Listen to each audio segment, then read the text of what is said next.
Hello friends, welcome back to my channel സിംനാസ് food world.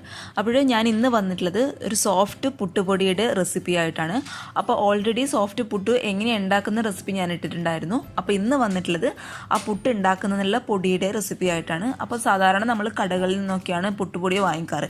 ഇനി അതിൻ്റെ ഒന്നും ആവശ്യമില്ല. ഒരു പ്രിസർവേറ്റീവ്സ് ഒന്നും ചേർക്കാതെ തന്നെ, ഒരു മായവും കലർത്താതെ നമുക്ക് വളരെ എളുപ്പത്തിൽ വീട്ടിൽ നമുക്ക് പുട്ടുപൊടി റെഡിയാക്കി എടുക്കാനായിട്ട് പറ്റും. അത് ധൈര്യമായിട്ട് നമ്മുടെ കുഞ്ഞുങ്ങൾക്കൊക്കെ നമുക്ക് കൊടുക്കാനായിട്ട് പറ്റും.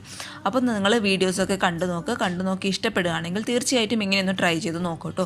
ഒരു 10-20 മിനിറ്റ് തന്നെ നമുക്ക് അത്യാവശ്യം ഒന്ന് ബുദ്ധിമുട്ടി കഴിഞ്ഞാൽ, വലിയ ബുദ്ധിമുട്ടൊന്നുമില്ല, എന്നാൽ അത്യാവശ്യം ഒന്ന് മെനക്കെട്ട് കഴിഞ്ഞാൽ നല്ല സോഫ്റ്റ് ആയിട്ടുള്ള പുട്ടുപൊടി നമുക്ക് റെഡിയാക്കി എടുക്കാനായിട്ട് പറ്റും. അത് നമുക്ക് കുറേ കാലം സ്റ്റോർ ചെയ്ത് വെക്കാനൊക്കെ പറ്റും കേട്ടോ.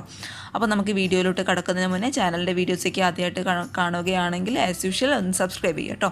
അപ്പോൾ നമുക്ക് പെട്ടെന്ന് തന്നെ ഈ പുട്ടുപൊടി എങ്ങനെ റെഡിയാക്കും നോക്കാം. പുട്ടുപൊടി റെഡിയാക്കാനായിട്ട് ഇപ്പോൾ ഞാനിവിടെ എടുത്തിട്ടുള്ളത് കണ്ടോ, ഈ ഒരു ഗ്ലാസ്സിൽ 2 ഗ്ലാസ് നമ്മുടെ പച്ചരിയാണ് എടുത്തിട്ടുള്ളത്.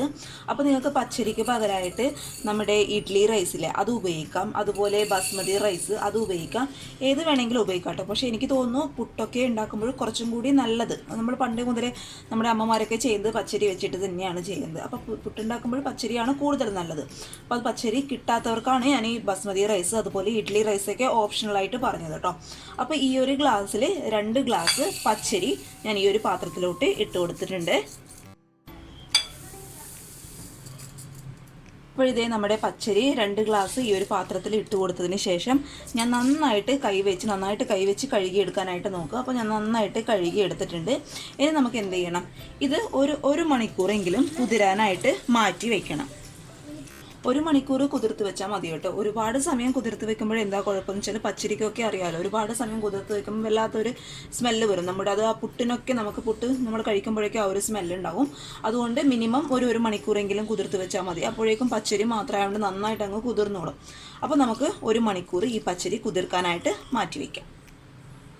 ഇത് നമ്മുടെ അരി 1 മണിക്കൂർ കുതിർന്നതിന് ശേഷം ഞാൻ നന്നായിട്ട് വെള്ളമൊക്കെ കളഞ്ഞ് ഈ ഒരു ഡ്രെയിൻ ചെയ്യുന്ന പാത്രത്തിൽ ഇട്ട് വെച്ചിട്ടുണ്ട്. അപ്പോൾ കുതിർന്നതിൻ്റെ പരുവം എങ്ങനെയാണ് മനസ്സിലാക്കിയത്, ജസ്റ്റ് ഒരു അരി എടുക്കുക, എന്നിട്ട് ഒന്ന് ജസ്റ്റ് ഒന്ന് പ്രസ് ചെയ്യുമ്പോഴേക്കും അരി 2ആയിട്ട് വരും കേട്ടോ. അതാണ് അതിൻ്റെ കുതിർന്നതിൻ്റെ കറക്റ്റായിട്ടുള്ള പരുവം കേട്ടോ. ഇനി നമുക്ക് ഈ അരി നന്നായിട്ട് ആറ്റാനായിട്ട് വെക്കണം. അതിനായിട്ട് ഞാനിപ്പോൾ ഇവിടെ ഇത് കോട്ടൻ്റെ ഒരു ബനിയൻ എടുത്തിട്ടുണ്ട്. അതിലോട്ട് ഈ അരി കംപ്ലീറ്റ് ആയിട്ട് അങ്ങ് ഇട്ട് കൊടുക്കുക. അപ്പം തുണി എടുക്കുമ്പോഴേ എപ്പോഴും ശ്രദ്ധിക്കേണ്ട കാര്യം എന്താണെന്ന് വെച്ചാൽ, നന്നായിട്ട് വെള്ളം വലിച്ചെടുക്കാൻ പറ്റിയ തുണിയായിരിക്കണം കേട്ടോ. അപ്പോഴേ കറക്റ്റായിട്ട് അതങ്ങ് വെളിഞ്ഞ് കിട്ടത്തുള്ളൂ. വെള്ളം കംപ്ലീറ്റ്ലി ഡ്രൈ ആവണം നമുക്ക് അരി. അപ്പം ഇങ്ങനെ ജസ്റ്റ് ഒന്ന് പരത്തി കൊടുക്കുകയാണെങ്കിൽ പെട്ടെന്ന് അരിയിലെ വെള്ളം അങ്ങ് വാർന്ന് കിട്ടും നമുക്ക് കേട്ടോ. അപ്പോഴിതേ നമ്മുടെ അരിയുടെ വെള്ളമൊക്കെ നന്നായിട്ട് പോയിട്ടുണ്ട്.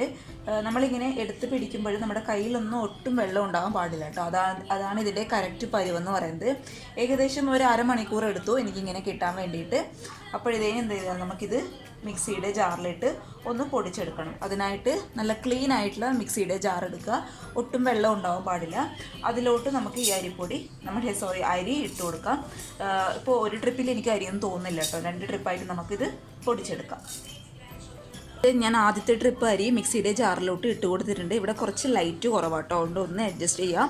അപ്പോഴിതേ ആദ്യത്തെ ട്രിപ്പ് ഇട്ട് കൊടുത്തിട്ടുണ്ട്. അപ്പോൾ ഇത് പൊടിച്ചെടുക്കേണ്ടത് എങ്ങനെയാണെന്ന് വെച്ചാൽ, പുട്ടിൻ്റെ പൊടി അറിയാലോ, നല്ല നൈസ് പൗഡറായിട്ട് പൊടിച്ചെടുക്കരുത്, കുറച്ച് തരിയോടുകൂടി വേണം പൊടിച്ചെടുക്കാനായിട്ട്. അപ്പോൾ ഞാനിതൊന്ന് ആദ്യത്തെ ട്രിപ്പ് ഒന്ന് പൊടിച്ചതിന് ശേഷം കാണിച്ചു തരാം ആ തരിയുടെ ആ ഒരു പരുവ് എത്രത്തോളം ഉണ്ടെന്ന് കേട്ടോ. ഞാനിതൊന്ന് പെട്ടെന്നൊന്ന് പൊടിച്ചെടുക്കട്ടെ. ഇത് ഞാൻ മിക്സിയുടെ ജാറിലിട്ട് നന്നായിട്ട് പൊടിച്ചെടുത്തിട്ടുണ്ട്. നന്നായിട്ടില്ല കേട്ടോ, തരിയോടുകൂടി കണ്ടോ. ഇങ്ങനെ പിടിക്കുമ്പോൾ തരി നമ്മുടെ കയ്യിൽ ഇങ്ങനെ തട്ടണം. അതാണ് ഇതിൻ്റെ പുട്ടിൻ്റെ പൊടിയുടെ പരുവെന്ന് പറയുന്നത് കേട്ടോ. അപ്പോൾ ഫൈൻ പൗഡറായിട്ട് ഒരിക്കലും പൊടിച്ചു പോകരുത് കേട്ടോ. ഇനി ഞാനിതൊരു പാത്രത്തിലോട്ട് മാറ്റി കൊടുത്തിട്ട് അടുത്ത ട്രിപ്പും കൂടി പൊടിച്ചെടുത്തിട്ട് വരാം. അപ്പോഴിതേ അടുത്ത ട്രിപ്പും കൂടി ഞാൻ നന്നായിട്ട് പൊടിച്ചെടുത്തിട്ടുണ്ട്. അതും കൂടി നമുക്കൊരു പാത്രത്തിലോട്ട് മാറ്റി കൊടുക്കാം. ഇനി ഇതെന്ത് ചെയ്യണം, നമുക്ക് നന്നായിട്ടൊന്ന് വറുത്തെടുക്കണം പുട്ടിൻ്റെ പൊടി. അതിനായിട്ട് ഞാൻ ഒരു പാന് വെച്ച് കൊടുത്തിട്ടുണ്ട്. പാന് നന്നായിട്ട് ചൂടാവണം കേട്ടോ. ചൂടായതിന് ശേഷം മാത്രമേ പൊടി ഇതിലോട്ട് ഇട്ട് കൊടുക്കാൻ പാടുള്ളൂ. പൊടി ഇട്ടെടുക്കും കേട്ടോ. കാരണം ചൂടില്ലാതെ നമ്മളെല്ലാം കൂടി ഒരുമിച്ചിട്ട് നമ്മൾ ഈ പൊടി ഇട്ടതിന് ശേഷം പാന് ചൂടാക്കുകയാണെങ്കിൽ പാനിൽ ചിലപ്പോൾ എന്തെങ്കിലും ഒരു വെള്ളത്തിൻ്റെ അംശം ഉണ്ടെങ്കിൽ പെട്ടെന്ന് നമ്മുടെ പൊടി അങ്ങ് കേടായി പോകും. അതുകൊണ്ട് പാന് നന്നായിട്ട് ചൂടായതിന് ശേഷം നമുക്ക് പൊടി ഇതിലോട്ട് ഇട്ട് കൊടുക്കാം.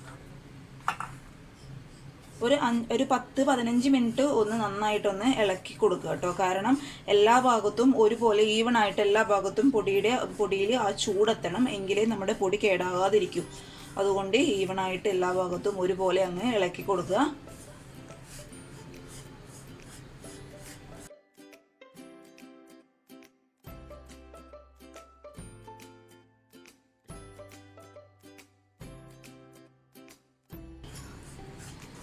ഇത് നമ്മുടെ പുട്ടുപൊടിയുടെ ആ ഒരു കളറൊക്കെ ഏകദേശം മാറാനായിട്ട് തുടങ്ങിയിട്ടുണ്ട്. ഇനി നമുക്ക് സ്റ്റൗ ഓഫ് ചെയ്യാം കേട്ടോ. ഏകദേശം ഒരു 10 മിനിറ്റ് എടുത്തു.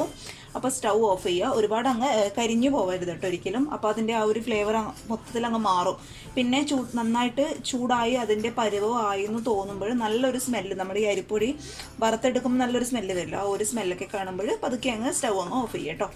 എന്നിട്ട് ഈ ഒരു ചൂടൊക്കെ എടുത്തിട്ട് ഒന്നും കൂടി അങ്ങ് നന്നായിട്ടങ്ങ് റോസ്റ്റ് ചെയ്തെടുക്കുക.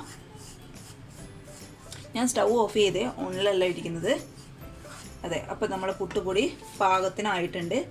ഒരു കട്ടകളൊന്നും ഉണ്ടാകാൻ പാടില്ല. എല്ലാം ഇങ്ങനെ തരിയായിട്ടിരിക്കണം. ഇങ്ങനെ ഇപ്പോൾ കണ്ടോ, ഒരു ഉണ്ട കെട്ടിയ പോലെ ഉണ്ടാകാൻ പാടില്ല കേട്ടോ. അങ്ങനെയൊന്നും ഉണ്ടാകാൻ പാടില്ല. എല്ലാം തരി പോലെ ഉണ്ടാവണം. അതാണ് ഇതിൻ്റെ കറക്റ്റ് പരുവെന്ന് പറയുന്നത് കേട്ടോ. ഇനി നമുക്ക് എന്ത് ചെയ്യാം, ഇത് മറ്റൊരു പാത്രത്തിലോട്ട് മാറ്റി കൊടുക്കാം.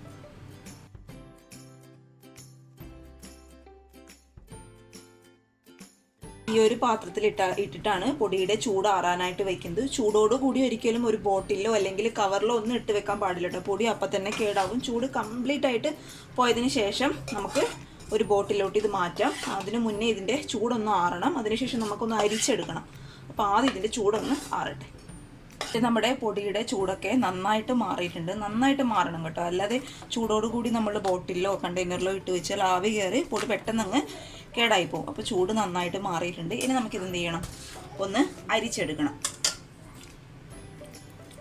അതിനായിട്ട് ഞാൻ നേരത്തെ പൊടി വറുത്തെടുത്ത ആ ഒരു പാത്രം തന്നെ എടുത്തിട്ടുണ്ട്. ഒരു അരിപ്പ് വെച്ച് കൊടുക്കുക. അതിനുശേഷം നമ്മൾ ചൂടാറിയ ഈ പൊടിയെടുത്ത് അരിപ്പയിലോട്ടിട്ട് നന്നായിട്ട് അതങ്ങ് വറുത്തെടുക്കുക കേട്ടോ.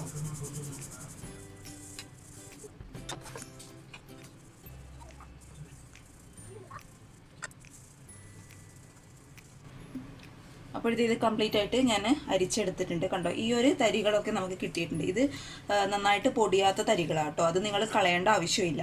അത് നമുക്ക് ഒന്നുകൂടി മിക്സിയുടെ ജാറിലിട്ട് ഒന്ന് പൊടിച്ചെടുക്കാം. അപ്പോഴേ ഇതൊന്നും കൂടി പൊടിച്ചെടുക്കാം നമുക്ക്. ഇതേ ആ തരികൾ ഞാൻ നന്നായിട്ട് മിക്സിയുടെ ജാറിലിട്ട് പൊടിച്ചെടുത്തിട്ടുണ്ട്. അതൊന്നും കൂടി നമുക്ക് അരിച്ചെടുക്കാം.